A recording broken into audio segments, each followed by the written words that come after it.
বিএনপির মহাসচিব মির্জা ফখরুল ইসলাম আলমগীরকে বলতে হবে সেলিমউদ্দিনকে চিনেন কিনা, সেলিমউদ্দিনের সাথে মিটিং করেছেন কিনা বাসায় বসে বসে। কতদিন যে সেলিমউদ্দিনের সাথে মিটিং করেছেন বিএনপির স্থায়ী কমিটির সদস্যরা, তারা চিনবেন সেলিমউদ্দিনকে। সামান্য একজন লোকাল নেতা তিনি সেলিমউদ্দিনকে চিনেন না, এটা তার দেউলিয়াত্ব, তার রাজনৈতিক জ্ঞানের অভাব। তিনি রাজনীতি সম্পর্কে সচেতন নয়, রাজনীতি সম্পর্কে জানেন না, বুঝেন না। এজন্য একজন জাতীয় রাজনীতিবিদকে তিনি চিনেন না বলে একটি মিডিয়ায় তিনি হেয় করে বক্তব্য দিয়ে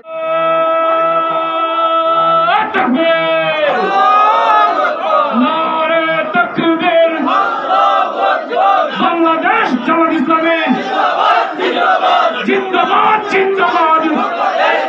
আমরা একটা দীর্ঘ সংগ্রাম লড়াইয়ের মধ্য দিয়ে আজকের এই সুন্দর পরিবেশ পেয়েছি। আমরা গত 19শে জুলাই ঢাকার সোহরাওয়ার্দী উদ্যানে যে ঐতিহাসিক সমাবেশ হয়েছে বাংলাদেশ জামাত ইসলামী, সোহরাওয়ার্দী উদ্যান এমন একটা মাঠ যে মাঠে কোনো রাজনৈতিক দল সমাবেশ করার সাহস করতে পারে না। এত লোক জমানোর ক্ষমতা কোনো রাজনৈতিক দলের নাই। সোহরাওয়ার্দী উদ্যানের সেই মাঠ পরিপূর্ণ হয়, পাশে রমনা আরেকটা পার্ক আছে, সেই পুরো মাঠ পরিপূর্ণ হয়ে আমরা রাস্তার আরেক পাশে ছিলাম। এইদিকে পুরো রাস্তা ঢাকা শহরের সর্বত্র লোকে লোকারণ্য ছিল। সেই ধরনের একটি সমাবেশ আমরা করতে পারছি, এটা আল্লাহর মেহেরবানি আমাদের জন্য। বাংলাদেশের পথে প্রান্তরে সারা দেশে এই ধরনের সমাবেশের আয়োজন করার আল্লাহ আমাদের সুযোগ দিচ্ছেন। একটা সময় মনে হইতো আমরাও বাড়িতে আসলে ঘুমানোর একটা আশঙ্কা, গ্রামের সব মানুষ যে রাতে ঘরে ঘুমায় না, মানে পুলিশে ধরে নিয়ে যাবে, এই আতঙ্ক সবার মধ্যে থাকতো এবং এই ধরনের সমাবেশ করার কথা কল্পনা করতে পারতাম না। আমাদের আত্মীয় স্বজন, বন্ধু বান্ধব, পাড়া প্রতিবেশী, এলাকার মানুষ বলতো তুমি শিবির করা ছেড়ে দাও, এই রাজনীতির কোনো দিন বাংলাদেশে আসবে না, বাংলাদেশে জামাত শিবিরের আর কোনো ভাত নাই, জামাত শিবির মানি মায়ের খাইতে হবে, জেলে যাইতে হবে, এই দেশে জামাত শিবির টিকবেই না, জামাতকে পাকিস্তান পাঠিয়ে দেওয়া হবে, জামাতকে এই দেশে আর রাখা হবে না, মাটির 70 গেল নিচে গেলেও জামাতকে বাইর করে মারা হবে, নেতৃবৃন্দকে ভাসি দেওয়া আছে, তোমাদেরকে শেষ করে দেওয়া হবে, কেউ এই দেশে টিকতে পারবে না, তোমরা এখানে রাজনীতি করতে পারবে না। কিন্তু আল্লাহর পরিকল্পনা কি ঠিক? এটা ঠিক ছিল? নিঃসন্দেহে না। যারা এই ভয়, আতঙ্ক, আশঙ্কা, যারা এই কথাগুলো বলতেন, তারা কি বাংলাদেশের কোথাও তাদের মুখটা দেখাইতে পারছেন? পারতেছেন না। যে অন্যায় করেছেন, যে জুলুম করেছেন, মানুষের সম্পদ হানি করেছেন, ঘর বাড়ি লুটপাট করেছেন, দেশের রাষ্ট্রের টাকা তসরুফ করেছেন। আমি একটু আগে পুলিশের একজন আইজিপি ছিল বেনজির আহমদ, আপনারা চিনেন, যিনি র্যাবেরও প্রধান ছিলেন। এই লোক, তার ঘরে যে সম্পদ পাওয়া গেছে এই হিসাব বাইর করলাম যে তার ঘরে 494টা শাড়ি পাওয়া গেছে, এগুলো শুধু শাড়ির হিসাব। এরপরে তার ঘরে পাওয়া গেছে ভ্যানিটি ব্যাগ 75টা, তার ঘরে পাওয়া গেছে লেডিস প্যান্ট 355টা, অর্থাৎ 1-2 মানুষ 400-500টা কাপড়। এটা হলো স্বাভাবিক হিসাব। 600 বিঘা জমি শুধু গোপালগঞ্জে সে পুলিশের প্রধান হিসেবে তার নামে লিখে রাখছে। একজন মন্ত্রী 500টা বাড়ি লন্ডনে কিনে রাখছেন, একজন মন্ত্রী। এইভাবে দেশটাকে লুটে লুটে খাইছে। একটা পদ্মা সেতু বানানো হয়েছে, সেই পদ্মা সেতু বানাইতে 32,000 কোটি টাকা তারা খরচ করেছেন। সেই পদ্মা সেতু চায়না, ভারত, অন্যান্য দেশে আমরা খোঁজ দিলাম এবং পত্রপত্রিকার মাধ্যমে আসছে 10,000-12,000 কোটি টাকা হয়ে গেছে। 3 গুণ বেশি টাকা মেরে দিয়েছে।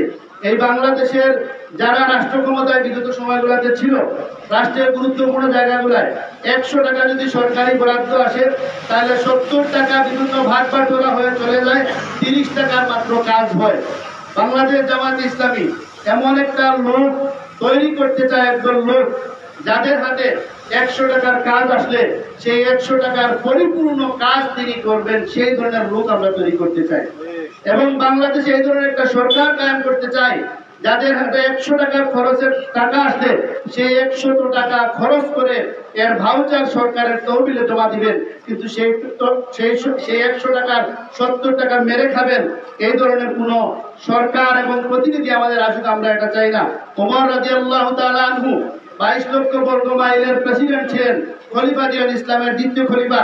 তিনি যখন খলিফা হয়েছিলেন তিনি একটা বক্তব্য দিয়েছিলেন যে ফুরাত নদীর তীরে একটা কুকুর যদি না খেয়ে মারা যায় তাহলে আমি অমরকে কিয়ামতের দিন আল্লাহর দরবারে জবাবদিহি করতে হবে। বাংলাদেশ জামাত ইসলামী এই ধরনের নেতৃত্ব তৈরি করতে চায় যে তার হাতে 10 টাকা যদি কেউ দেয় তাহলে সেই 10 টাকা যে খাতে ব্যয় করার জন্য দিবে সেই খাতেই তিনি ব্যয় করবেন। এই ধরনের নেতৃত্ব তৈরি করার জন্য বিগত 54 বছর ধরে বাংলাদেশে কাজ করে যাচ্ছে এবং আল্লাহর রহমতে আমরা এই ধরনের লুট তৈরি করতে পারছি। যারা রাষ্ট্রের সম্পদ মেরে খাবে না, মানুষের সম্পদ মেরে খাবে না, রাষ্ট্র থেকে বাংলাদেশের যত বড় বড় ব্যবসায়ী আছে এরা রাষ্ট্রের ট্যাক্স বাকি কিভাবে দেয়? 1000 কোটি টাকা যদি তার সম্পদ থাকে তিনি 2000, 3000, 5000 কোটি টাকার লোন নিয়ে নেন। লোন নিয়ে তিনি ঋণগ্রস্ত দেখিয়ে রাষ্ট্রের ট্যাক্স ফাঁকি দেন, বছর শেষে তিনি রাষ্ট্রের ট্যাক্স দেন না। এই ধরনের কোনো ব্যবস্থা বাংলাদেশে থাকবে না। এই ধরনের একটা অর্থনৈতিক ব্যবস্থা, জাকাত বাংলাদেশের মানুষ দেয় না। বাংলাদেশের মানুষ কিভাবে সঠিকভাবে জাকাত, বড় বড় ব্যবসায়ীরা জাকাত দিতে পারবেন এবং সেই জাকাত দিয়ে গরিবের হক দিয়ে গরিব যাতে ভালোভাবে থাকতে পারে, ধনী গরিবের বৈষম্য দূর হয়। বাংলাদেশে অসংখ্য মানুষ শুধু ধনী হইতে আছে আর অসংখ্য মানুষ গরিব হচ্ছে। এই ধরনের ব্যবস্থা থেকে আমরা উৎখাত করতে চাই এবং একটি সাম্য, ইনসাফের এবং অর্থনীতিতে বৈষম্যহীন একটা বাংলাদেশ গঠনের জন্য জামাত ইসলামী এদেশে কাজ করে যাচ্ছে, চেষ্টা করে যাচ্ছে। এই ধরনের লোক আমরা আশা করি আমাদের সেলিমউদ্দিন ভাই, যিনি আমাদের সংসদ সদস্য প্রার্থী হয়েছেন, যিনি বিগত 17 বছর তার বাড়িতে একদিন ঘুমাতে পারেন নাই, তিনি কয়েক দফা জেলে গিয়েছেন। রিমান্ডে তাকে নির্যাতন করতে করতে আপনারা আসলে দেখবেন ওনার শরীরের অবস্থা, ওনার শরীরটা খুব বেশি ভালো নাই, এমন বেশি পরিমাণে রিমান্ডে নির্যাতন করা হয়েছে। তিনি ইসলামী ছাত্র শিবিরের যখন ছিলেন তখন তাকে হত্যা করার জন্য একদল লোক বসেছিল। আল্লাহর রহমতে তিনি বেঁচে গিয়েছেন। তিনি ছাত্র শিবিরের সারা বাংলাদেশে এই জুলাই বিপ্লব যেটা হয়েছে সেখানে তিনি ছাত্র শিবিরের সাথে তিনি ঢাকা মহানগর উত্তরের আমির হিসেবে ছাত্র শিবিরকে এবং জামাত ইসলামের সাথে গাইডলাইন দিয়ে নেতৃত্ব দিয়ে জুলাই বিপ্লবে ভূমিকা রেখেছেন। সম্মানিত ভাইয়েরা, ছাত্র শিবিরের এই সাবেক কেন্দ্রীয় সভাপতি তিনি, আমরা গত কয়েকদিন আগে দেখলাম একজন বক্তা, একটা দলের একজন বক্তা, তিনি বক্তব্য দিয়েছেন সেলিমউদ্দিন নামে কাউকে তিনি চিনেন না। আমরা বলছি যে সেলিমউদ্দিন নামে তিনি বলছেন সিলেটে কেউ রাজনীতি করেন না।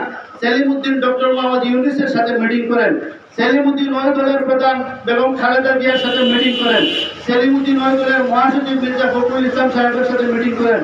সেলিমউদ্দিনকে চিনতে হলে তারেক রহমানকে জিজ্ঞেস করতে হবে। বিএনপির মহাসচিব মির্জা ফখরুল ইসলাম আলমগীরকে বলতে হবে সেলিমউদ্দিনকে চিনেন কিনা, সেলিমউদ্দিনের সাথে মিটিং করেছেন কিনা বাসায় বসে বসে।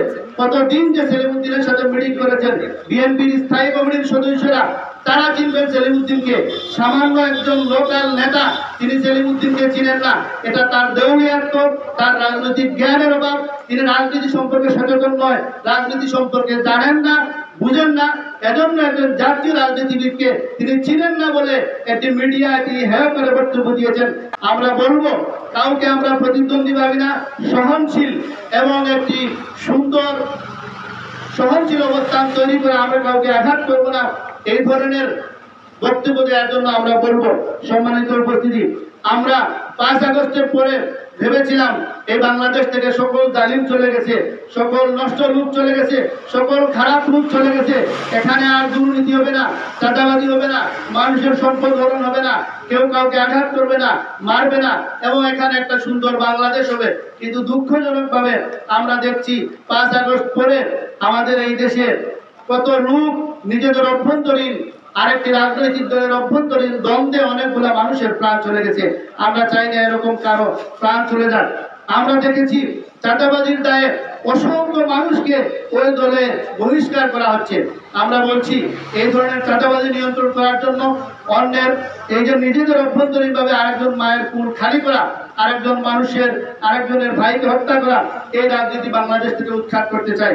আমরা সবাই একটি সুন্দর বাংলাদেশ চাই, যেখানে সবাই মিলে একটি সুন্দর বাংলাদেশ গঠন করব, যে বাংলাদেশের কারো সম্পদ হানি হবে না, মানুষের অধিকার নষ্ট করা হবে না, আমাদের সমস্ত নাগরিকরা নিরাপত্তার সহিত থাকবে, রাষ্ট্রের সম্পদ সঠিকভাবে বন্টন হবে এবং রাজনীতি হবে একটি সুন্দর রাজনীতি। বাংলাদেশের শিক্ষা প্রতিষ্ঠানগুলোতে আমাদের ছাত্রী বোনদেরকে শ্লীলতাহানি করা, বাংলাদেশের প্রত্যেকটা ঢাকা বিশ্ববিদ্যালয় থেকে নিয়ে সবগুলাতে মাদকের একটা আখ্যা বানানো হয়েছে কারখানা। আপনারা খোঁজখবর নেবেন, দেখবেন বিশ্ববিদ্যালয়গুলো হচ্ছে সেখান থেকে বাংলাদেশের বড় বড় পুলিশ প্রধান, সেনাবাহিনী, বিভিন্ন রাষ্ট্রের বড় বড় কর্মকর্তা যারা দেশকে পরিচালনা করেন, এরা ওখানে বসে গাঁজা খায়, মদ খায়, ইয়াবা খায়, ছাত্র বোনদের শ্লীলতাহানি করে, এরকম খারাপ কাজ করে বাংলাদেশের ক্যাম্পাসগুলিতে অসংখ্য ছাত্ররা বসে এবং সেগুলাতে আগের ছাত্র সংগঠন গুলা মদত দিত এবং ছাত্র নেতারা ভাগ বাটোয়ারা করত সরকারের ক্যাম্পাসের অর্থনৈতিক বিষয় এবং বিভিন্ন খারাপ কাজগুলা। সেম জিনিস এখনো ক্যাম্পাসগুলোতে বিরাজমান করার জন্য নিয়ে আসার জন্য চেষ্টা করা হচ্ছে।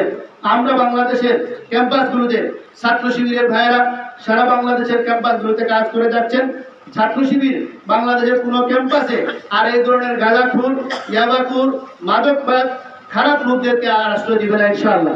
ক্যাম্পাসগুলোতে ভালো ছাত্র হবে, আপনাদের ছাত্ররা, আপনাদের ছেলেরা মেয়েরা ক্যাম্পাসগুলোতে যাবে, তার ভালো চরিত্র নিয়ে সে ক্যাম্পাস থেকে ফিরে আসবে, সে একজন ভালো মানুষ হয়ে ফিরে আসবে। সে যখন রাষ্ট্রের গুরুত্বপূর্ণ দায়িত্বে যাবে, সে আমানতের সহিত সে দায়িত্ব পালন করবে। এইটা হচ্ছে ইসলামী ছাত্র শিবির চেষ্টা করে যাচ্ছে। জামাত ইসলামী এই ধরনের সোনার মানুষ তৈরি করে আমাদের এই প্রিয় মাতৃভূমিকে একটি সুপ্রকৃত পক্ষে সোনার বাংলাদেশ গড়ে তুলতে চায়। আমরা সেলিমউদ্দিন ভাইয়ের সেই রকম মানুষ হতে বিশ্বাস করি এবং সেলিমউদ্দিন ভাইকে আমরা আগামী দিনে দাঁড়িপাল্লা মার্কায় ভোট দিয়ে বিজয়ী করবো ইনশাআল্লাহ।